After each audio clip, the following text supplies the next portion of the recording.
Hi, class. World War I, or the Great War, didn't involve America at first, as we will also see in World War II. But in a way, they were involved long before the actual fighting. And in terms of war, America lost about 112,000 American soldiers, but half of those were from disease, mainly the influenza. But this was supposed to be a war to end all wars. But was it? We shall see that it was not. But what's going to start World War I? All right, heir to the throne of the Austro-Hungarian Empire, Archduke Franz Ferdinand and his wife Sophie were assassinated by Serbian nationalists. He was a high school student, the guy that killed him, in 1914. And this is the act that regarded as the spark or the start of World War I. And how did this happen? In June of 1914, Franz Ferdinand, heir to the throne of a tottering Austro-Hungarian Empire, and his pregnant wife Sophie were touring their occupied provinces in Sarajevo, the capital of Bosnia. Now, this was one of their colonized territories. Remember, we've talked a little bit about imperialism, okay? And this is one of the areas that they controlled. Now, someone threw a bomb in their car. It bounced out, harmed people outside the car.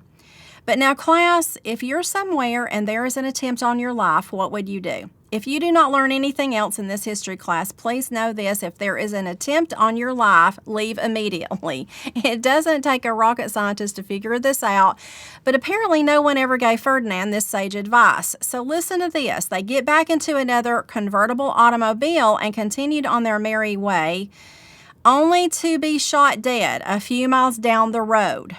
And after this, the area erupts into violence over something called nationalism. Smaller areas like Bosnia and Serbia were being ruled by these big empires like the Austro-Hungarian Empire, and they wanted to be recognized for their own unique identities, their languages, their common bonds. It's also called self-determination, in which people of the same ethnic origins, language, and political ideas feel they have the right to their own sovereign states without ruling influence of other nations. This was happening all over the world, even in the areas where the United States ruled from afar. So really what World War I starts about was the fight for nationalities against the established empires or dynasties. So this nationalistic idea is very powerful. And after the assassination, Germany is going to quickly come to the aid of the Austro-Hungarian Empire. Russia will come to the aid of all Bosnians and Serbians who call Russia their motherland. And the Austro-Hungarian Empire would never have been able to go to war without Germany's promise of assistance. So soon, European countries will side with either Russia and the Bosnian and Serbian nationalists or Germany and Austro-Hungary. So in less than a year, all of Europe was committed to one of those two hostile camps. Class, Wilhelm II ruled in Germany at this time, and Tsar Nicholas II ruled in Russia. They were cousins. And shortly before the war breaks out, there is a series of telegrams between these two cousins that are fascinating. They're called the Willie-Nicky telegrams, and I pulled in a link in this chapter module for you to read them. So who is going to make up the major combatants in World War I? In the beginning, the Triple Entente is Great Britain, Russia, and France. These three really had already formed, agreements about colonization, and now they're going to join together to defeat the Central Powers or the Triple Alliance. The United States does not officially enter the war till 1917, but the Central Powers or the Triple Alliance is Germany, Austro-Hungarian Empire, and Italy. And after Italy joined, it's called the Triple Alliance, but again, also known as Central Powers. And Germany was afraid they would be surrounded by the Triple Entente supporters. So they developed a strategy that would wage a war on two fronts, a lightning-fast war called the Schlieffen Plan. First called for the knockout of France, then forces to be moved to Russia. This is not going to be dissimilar to what we'll see when Germany did the same thing in World War II. You'll see a lot of the same types of things in this war that we do in later wars, including the path to battles and even some of the same mistakes.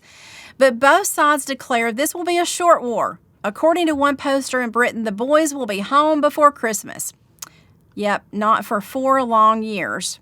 When we see war finally erupt in August of 1914, we'll see the buildup of new military technologies and unprecedented horror take place. France will be able to stop Germany's advance into Paris, but the war very early on reaches a stalemate, and they basically dug in for 4 years of trench warfare where neither side gains more than a few miles back and forth during the whole entire time. So where does America fall in all this? President Wilson wants to be neutral. We're isolationists, right? And as the war progresses in Europe, Britain imposes a naval blockade on Germany to prevent munitions and supplies from reaching them. The United States was supposed to be neutral, but we're trading a little bit with everybody. We don't want to lose out on any business. So we're trading with both Britain and Germany, but Britain is our motherland, right? We lean toward Britain and begin selling more and more munitions and supplies to Britain. And Germany becomes more aggressive, and they start using U-boats or submarines to destroy ships they consider enemy vessels. And on May the 7th of 1915, a German submarine sank the British passenger liner Lusitania without warning, causing the deaths of 1,198 people. 128 of them were Americans, plus there really were some ammunition on the boat headed to Britain, but we didn't have to talk about that. Americans were furious, and despite Wilson's attempt at negotiating with Germany to stop sinking ships, he failed. Finally, Wilson's going to order a rapid increase in the nation's armed forces in late 1950. Not everybody's happy about this, but Wilson knew where this was headed, and he won the 1916 election, but narrowly. So Wilson decides to look at war as a way to reform the world. He felt this would be like constructing a new world order and wanted peace through something that he called the Permanent League of Nations. So think about American exceptionalism that we talked about last time to understand this mindset. And some people were actually very supportive about going to war. Can you think of why anybody would want to be supportive about going to war? It's called a wartime economy or a wartime boom. We knew business would be good. We knew we'd be selling things to our allies in Europe, right? But the major event that stirred Americans toward war was a little thing called the Zimmermann Telegram in January of 1917. Arthur Zimmermann was the German foreign minister who had written to his counterpart in Mexico. This letter proposed that in the event of war between Germany and the United States, Mexicans should join with Germany against the Americans to regain their lost provinces. Their lost provinces of the lower Southwest, California, Texas. You need to know, class, during the Mexican-American War in the 1840s, we ended up with half of Mexico's landmass. So how dare they do this?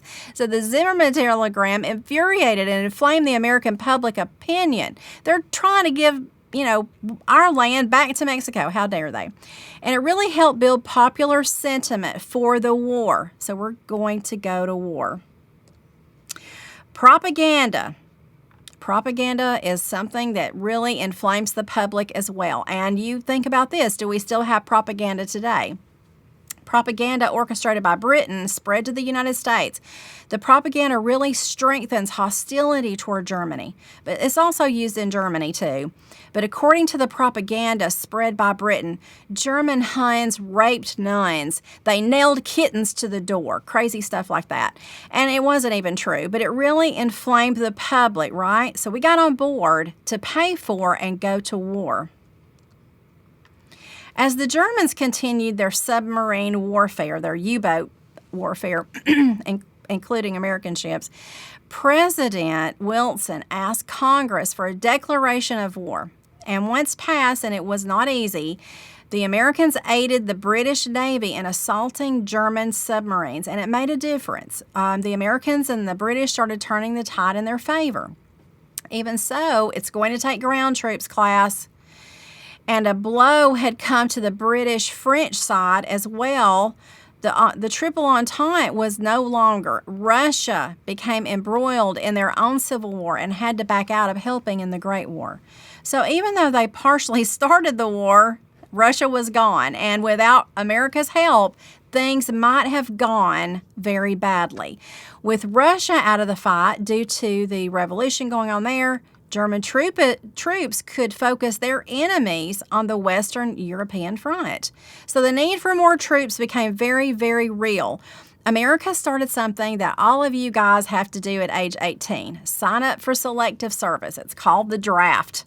The draft, or the Selective Service Act, brought nearly 3 million men into the Army, and another 2 million joined various branches of the armed services voluntarily. We went from 127 soldiers pre-World War I to over 5 million soldiers when we entered World War I in 1917.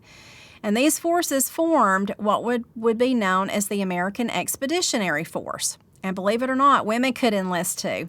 About 10,000 were in the Navy and a few hundred in the Marines. They weren't really expected to serve in combat, but with offices and hospitals. Nearly 400,000 African Americans enlisted or were drafted into the Army and Navy as well. The Marines would not accept them. Their services ranged from menial tasks to combat, and they were a segregated, all-black units, yet under white commanders. The French loved the African American soldiers. It was really the first time in American history that any substantial number of soldiers and sailors had fought overseas for an extended period. I'm not sure what they expected, but life was difficult living for soldiers in the trenches. The trenches dug in on both sides, and they were muddy, polluted, infested with rats, and constantly being fired upon. And when the soldiers had any free time, they chose to go to the brothels instead of the Red Cross. So many soldiers came back with sexually transmitted disease after World War I. The United States military discharged over 10,000 men during the war due to sexually transmitted disease. Barbed wire will now be used by strategically placing it in sort of a no man's land between the trenches. It was a horrible death if you were caught in the barbed wire for either side.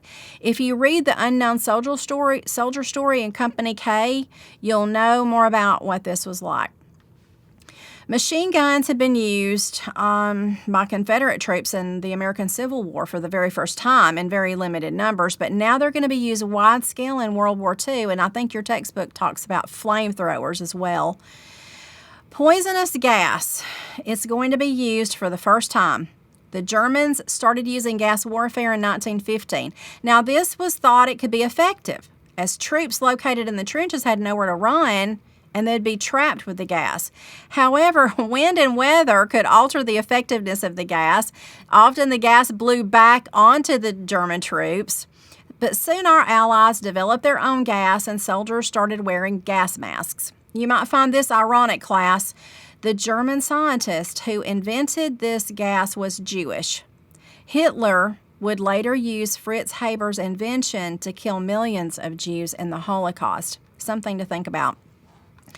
Tanks were first used by the British and the Allies. They tried to use them to the best of their technological ability, but better tanks will be tested and built after World War I. And again, we've mentioned submarines. They've been used before, but not in such numbers or in this type of warfare until World War I.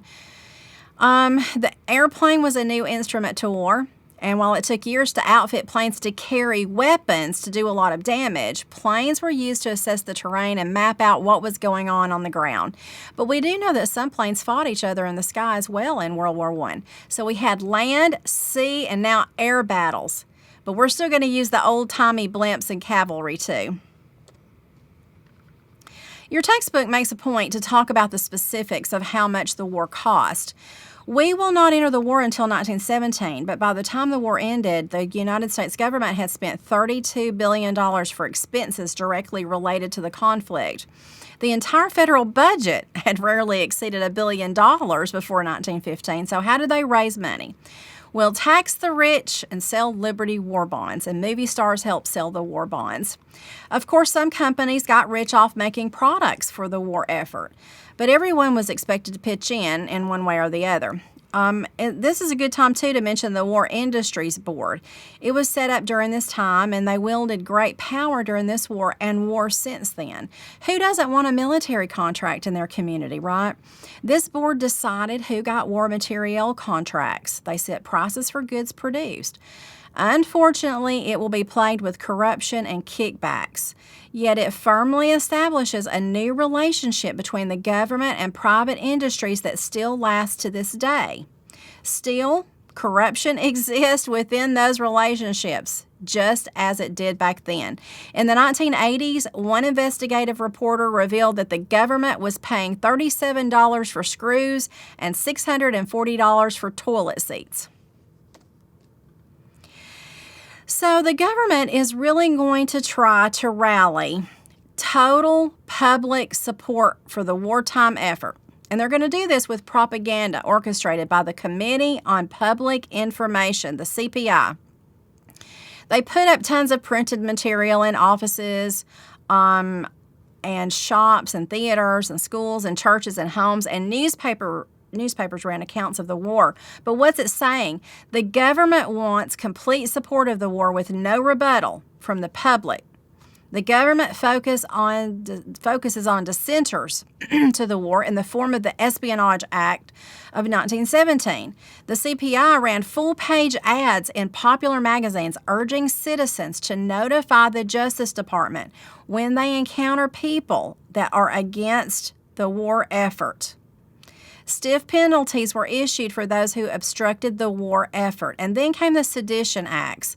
The acts made it illegal for any public expression or opposition to the war.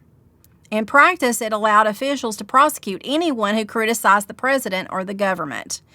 Their main target were people like those who had joined the Socialist Party, those who had joined powerful unions like that of the Industrial Workers of the World, or the Wobblies. Unions weren't so interested in war, but they're fighting for equality for workers here in America. Immigrants faced much hostilities during this time, too. Remember the Sacco and Vanzetti case. You may also remember me mentioning Eugene Debs. He was sentenced to 10 years in prison during this time for denouncing our participation in World War I. Some of the leaders of the Industrial Workers of the World Union had to flee to Russia to escape imprisonment. More than 1,500 people were arrested in 1918 alone for the crime of criticizing the government. So what about it today, class? Do we have freedom to complain about the government and our politicians? There was also a group called the American Protective League that enlisted the services of millions of people.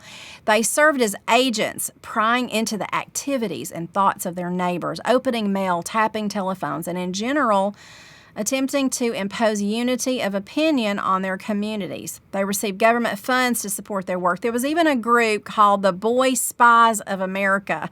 What do you think about that? Like I said, targets here really included immigrants, and of course the German communities were hard hit due to their connections with Germany in the war. The rally cry during this time was a call for 100% Americanism. Nativism was alive and well in the United States. So how did it all end? Our push into World War I during 1917 made a difference for the Allies. Our troops and doughboys, as they were called, led by General John Pershing, leads to the final battles of the war. And while France and Britain were exhausted and on the verge of bankruptcy, we come in with vim and vigor ready to fight. France still loves us, class, for our help during this time.